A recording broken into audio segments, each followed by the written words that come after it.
But something I want to ask you, bro, because I mean, you touched on it a little bit, and because I have been getting into the entertainment space, it's a term that I learned probably like maybe 2-3 weeks ago, and it was a nepo baby. Yeah. Like how? I mean, you have to fight that, right? Hell no, I don't fight that. Hold on. I knew you was gonna like this one of them words for you. Yeah, talk to me. Nepotism. So so you don't fight that. People think you getting. Hold on. What type of diss is? Oh, this had a good life. Like, yeah, bro, absolutely, I did. I recommend it for everybody. Yeah. Like, what?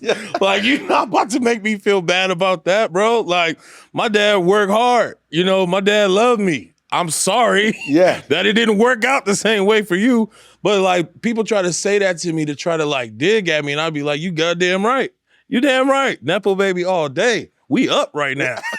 Ain't nothing wrong with that, bro. Ain't nothing wrong with that, because a lot of different groups of people do it. Bro, it's been happening for centuries. Centuries. Nobody said when it's Sanford and Sons, the dump or whatever, the garage, any of them small businesses have been doing it. But as soon as it started to be kind of in our space a little bit, now we got to find a way to try to make me feel bad about that. Yeah. That's a hard thing to make me feel bad about, bro. Yeah, bro. I will say being second generation, in like as far as in a life of wealth, a lot of your fire and a lot of your drive got to be internal. Like when you have external things to look at in your life, like, man, I got to get out of here, or like, I don't want that to happen to me, or, just the things that my father had to deal with, that's an external flame, and that will help a lot of us get out of situations. When you wake up and life is good, like there's nothing for me to like be like, yeah, I got to get away from this. It has to be something that you are raised to, a mindset you are raised to have. So a lot of it has to do on the same parents that they trying to make you feel bad about. And you got to want more for yourself. Like straight out of Compton, I was so scared because number one, I ain't never acted before. And I left school. I left USC. I was on my path. And I was so scared of making the wrong decision that I had to make it right. So I'm giving myself this, like how Michael Jordan used to give himself bulletin board stuff to kind of like get him going. You got to do that. You have to do that. Or life is good. You're going to want to stay right there. You're going to want to stay right there because it's easier to do. But stuff like the fear of, I left in the middle of my second year of college. It took me 2 years to get the part. So that means I'm at home watching all my friends graduate without me on Instagram. That's fear. They hitting me like, yo, so what's going on with the movie? I'm like, I don't know. That's fear. My siblings depended on me to get it done. My cousins depended on me to get it done, to put our family's name in entertainment forever through this film. I was fear. I like this is gasoline to my fire. And then once I did it, I still got people questioning me. So now that's even more. So I got to feed off that hate. I'm a Kobe fan. Yeah. I'm a Kobe fan. You gotta love it, man. And it's cool that you have that, that perspective. Being in your position, man. I try to tell my son the same thing. Like, you going up against football players that come from the mud, come from different situations than yours. The only way to beat that is love for the game, or you got to have something that's driving you, that's higher than what's driving them. So I definitely agree with you on that, man. Yeah. Even as petty as it is, and when I do my show, my nickname is Petty Guerrero. But as petty as it is, you gotta not want them to be right about you so bad that it fuels you. And like it might not be the healthiest thing to do, but it worked, you know? Yeah, And right. if I didn't have that, if I didn't have the hate, I would just think the world is all love, baby. So, Yeah. yeah, I But need hate that. lets you know you're doing something Right. right. You know what Yeah. I'm saying? Talking about straight out of Compton, man. What was, I guess, the biggest and I guess you talking about some of the challenges, but biggest challenge, biggest reward to playing that part, man, because I thought the movie was dope, man. I still watch it. You know what I'm saying? Like, and I thought you did an excellent job, man. Thank you. And what's today? 12th? Yeah, in 2 days, it'll be my 10-year anniversary. It'll be 10 years to the day that Straight Outta Compton came out. And I gotta find my guys because I really want us to do something special. At least have like a Zoom conversation with all of us that people could tune in on, or we could just record it and just put it out. But I think the hardest thing to overcome back then was really second guessing myself. I never acted before. The only thing that I did was like I had drama class twice. Aced both times though. Aced both times. Hold on. So to that point, you have never did no acting, like no TV shows, none of that. Nothing. And it was a conversation literally in the kitchen. I'm a college student. I'm at home. Pops come downstairs and he like, you know, they taking this NWA movie serious. I was like, man, that's good, Dad. Yeah. That's dope. And then he was like, nah, that's not the conversation. In a perfect world, I would want you to play me. And I'm thinking, why did he ask this? No pressure. For real, Right? bro. And I'm like, No he pressure. ain't never asked me for nothing. And you asked this? I can't say no. It's my dad. He ain't never asked, he only asked me, take the trash out, clean my room. That's it. Now he like, That's it. now he like, I need you. So all this is happening in a 4-second span of time. All these thoughts that are running through my head. And I'm like, all right. And he was like, yeah? And I was like, yeah, okay. He was like, you're going to have to audition. I said, please make me audition. Because if I audition and I'm not good, I'm just not good. Yeah. That's my That's your excuse, out but right I there. tried. Yeah. I tried. And he didn't tell me this at the time, but he had went back and I'm not going to name no names, but it's in other interviews. He went back and told some people, I want my son to play me. And their reply was, Cube, is this a joke? And I was like, damn. But I auditioned the first time, Gary Gray, he saw something. And that's really all I needed. And from there, he got me my acting coach, Aaron Spicer. And Aaron Spicer is located out here in LA. And I worked with that dude every week for 2 years until he told me, like, bro, there's nothing else we could do, bro. You got it. Like, you either got it or you don't. And Aaron even hooked me up with Susan Batson, who's another coach out in New York. I flew to New York and I was with her. Also, side note, put a pin in that story. So I'll go to New York to be with Susan Batson, right? And it's February, so it's snowing. And I wasn't prepared. Because I get a ride from the hotel is easy. Hotel, the bellman, whistle down a cab for you, you gone. Going back, I couldn't get nothing. I had to walk in that snow, face feel like it's about to crack if I touch it. Yeah, that's and it was about all right. for the love of the game. I'm not even getting paid to do this yet, you know? Yeah.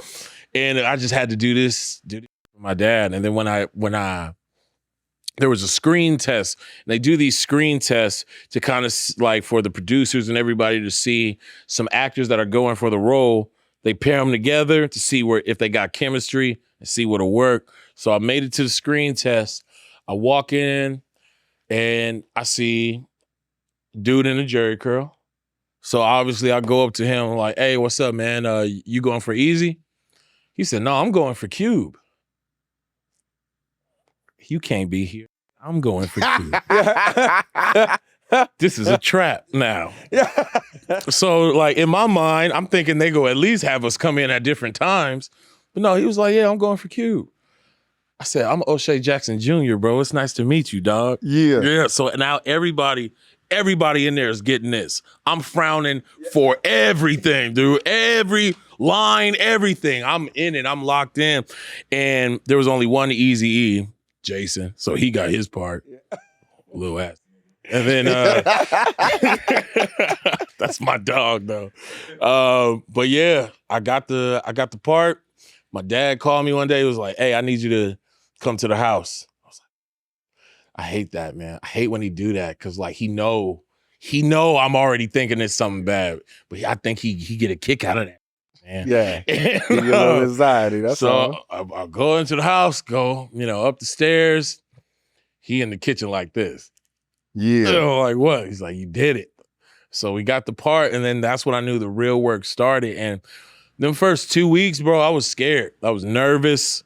Felt like awkward. I felt awkward. All them cameras and everything. I felt like, am I doing it right? And I'm not really getting a lot of pats on the back from Gary Gray, the director. And I'm seeing him giving stars out to everybody else, but I'm not really getting that, you're killing it. You're doing great. I just know we moving on. So he must have got it.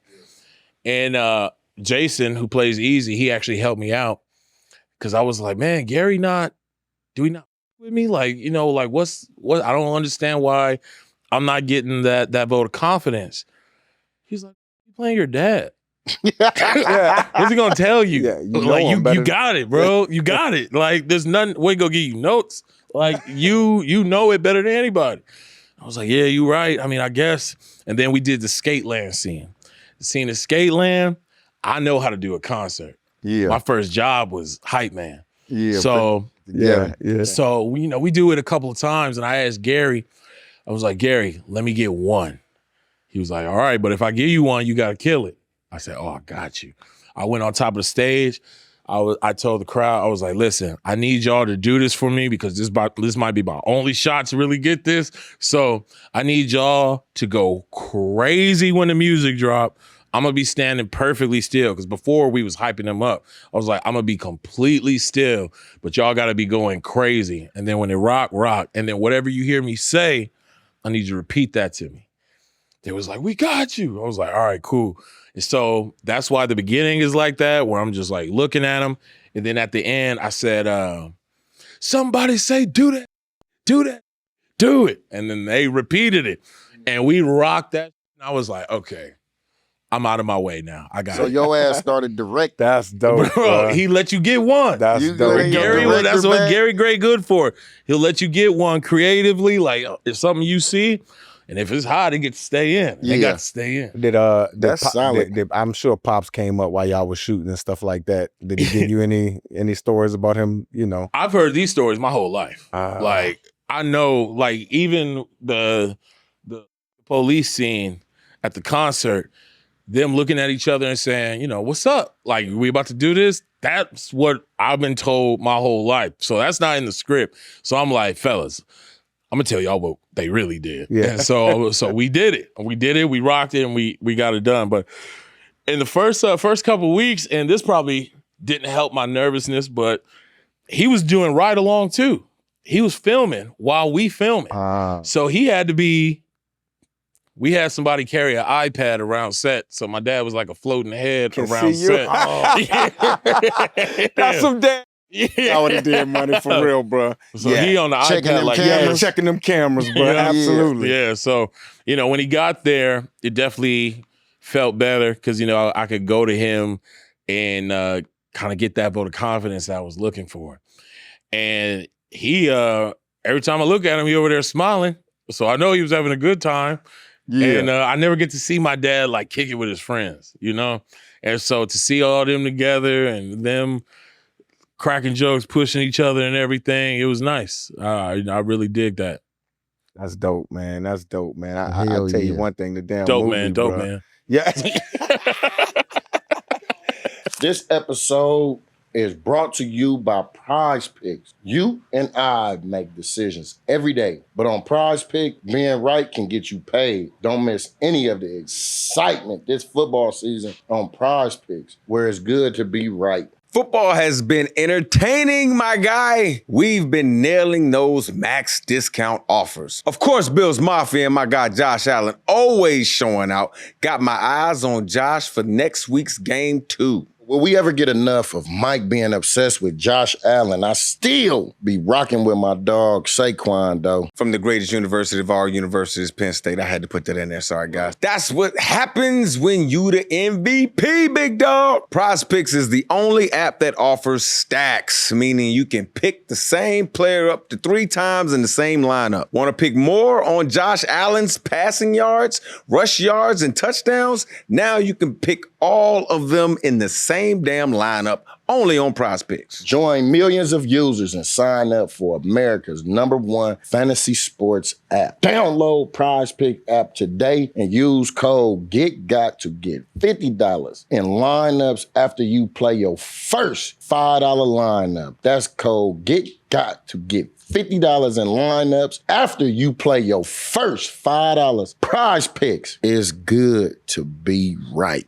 This episode is sponsored by Starbucks. You know I love my Starbucks. Here go my Starbucks. Look, everybody got their own way of staying right? Now, Starbucks making it easy to get protein in, my boy. I'm a big cold brew guy, and now I get to add protein to that. They got this new protein cold foam. Add it to your favorite Starbucks beverage. Make it hit different, money. They don't call you beast mode for nothing. You can add it on hot or cold drinks. New cold foam flavors like banana or classic like chocolate. Plus all the other flavors you already know and love. Salted caramel, brown sugar, and much more. I got my chocolate cream protein cold brew right here. Starbucks just made it so much easier to get your protein in. It's that same cold foam you've been rocking with, but now with a boost of protein. I tell you what, money. I wish we had the Starbucks new protein cold foam to add to my coffee before games. What could be better than a morning coffee with protein? Look, Mike, I've been going to Starbucks since we was playing in Seattle, and I ain't never heard of protein cold foam. Well, of course, money. It's new. Go beast mode, baby, and get that extra protein in. Try the new lineup of protein cold foam drinks at Starbucks or add protein cold foam to your favorite drink.